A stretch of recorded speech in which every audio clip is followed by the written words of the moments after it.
that single trial learning, meaning she didn't have to be mugged a dozen times to get the message that she was in danger. Once was enough. Another client I had when she was a child was separated from her parent in a store for 10 minutes or so. And that was causing her to have fear of abandonment as a 30-something-year-old woman and ruining all of her relationships with potential boyfriends. When you look at the subconscious mind, at how it does have a substantial influence over our daily lives, you're talking about how people, when they're younger, I guess they have things. And one of your previous interviews, you talked about the influence where a parent will tell a child, don't talk to strangers or be careful. And while that's very good for childhood, it doesn't necessarily apply for business. Correct. If you look at the subconscious mind and you're trying to, let's say, correct some of the behaviors, is what has a greater weight on permanently changing the subconscious mind? Is it through repetition? Is it through trauma? Why does trauma in some way, shape, or form seems to have a bit of a powerful impact as opposed to repetition? Repetition is what we're most familiar with, which is a very lengthy and labor-intensive way of learning something that is very complex. And there's at least a dozen different things that your driving teacher teaches you to pay attention to simultaneously, which is overwhelming. And most people, the first time they learned to drive a car when they were learning it, it was very overwhelming, very stressful. They were probably nervous, but eventually what happens is their subconscious, through repetition, basically says, oh, I see what we're doing here. Let me take that off your hands so you can focus on something else. And that's how, once you know how to drive or do any complex behavior, you can do a dozen things simultaneously, including things you probably shouldn't be doing, like texting or talking on the phone while Mm. driving, but you can still do it most of the time pretty well because the subconscious is handling all the things like looking at the mirror and handling the changes of lanes and all those different things. And so the subconscious, through repetition, in order to be more efficient, takes on these behaviors. And this is really the brain's process of becoming very efficient. Conscious effort uses a lot of energy. Subconscious actions use a lot less. They're shortcuts. And so that's repetition. And that's what we're most familiar with. But if you think about how a lot of phobias are learned, because they're learned, they're not born, usually it's called single trial learning. And trauma is one of these situations, whether it's a repeated traumatic experience or, like most, is just one, like a car accident or being, assaulted with a weapon, something like that. So the brain, in order to survive, is really good at learning very quickly. In fact, it's better at learning quickly and unlearning quickly, which is key for the work that I do, than it is long, drawn out, and slow and repetitive.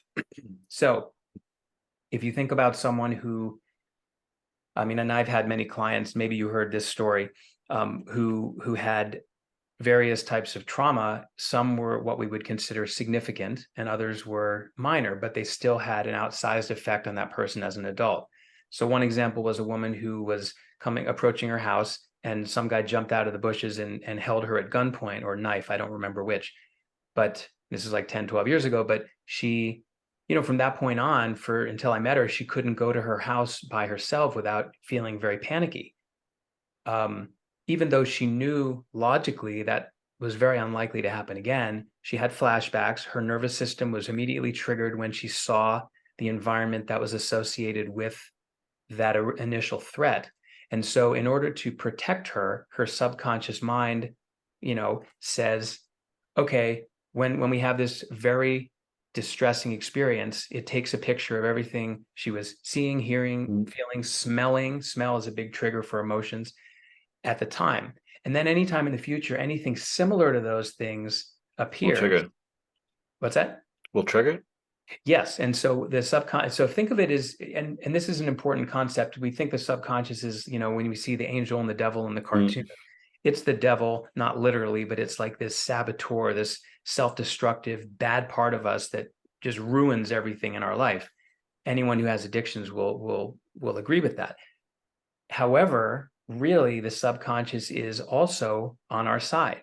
It's our friend. It's trying to help, but it's doing it in a way that's not necessarily good for us in the long run. So with this woman, she was having trouble going to her house, which clearly is a problem, but it's just a symptom of that single trial learning, meaning she didn't have to be mugged a dozen times to get the message that she was in danger. Once was enough. Another client I had when she was a child was separated from her parent in a store for 10 minutes or so when she was maybe 4. And for her, that was like an existential threat, kind of like the client who walked to her house. And that was causing her to have fear of abandonment as a 30-something-year-old woman and ruining all of her relationships with potential boyfriends because she was Wow. clingy. Once we cleared the emotional charge from that memory, I'm simplifying the process, but when we did that with both of these women, they could go about their business without being affected by that event that had happened in the past, whether it was 30 years or 6 months.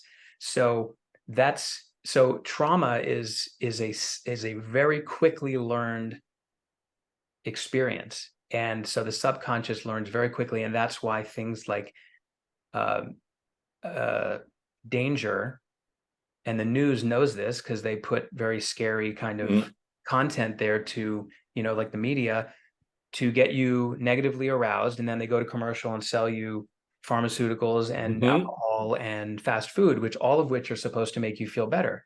And this is a very effective, if unethical, but very effective advertising strategy. So, and in PR can be very, it can be done ethically, or if you go back Yeah. to the origin of PR and how the Nazis used it shortly thereafter, very unethically, but it's still effective. So if you can create fear in someone, they're going to be suggestible, which means their mind is very open to influence. And then it gives the person who's creating that fear, or triggering the fear, I should say, because the mind creates it. Mm, It gives them an opportunity to manipulate that person in a way that's not in their best interest. So obviously the parents who separated themselves by accident from the daughter, or the woman who is mugged, the the other person in the relationship there was not saying, "Oh, how can I mess this person up?" The parents, it was an accident. The mugger just wanted her wallet or purse or something.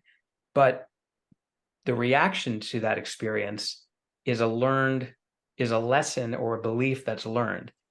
I'm not safe approaching my house at night, or I'm not safe when I get separated from someone I'm dependent on.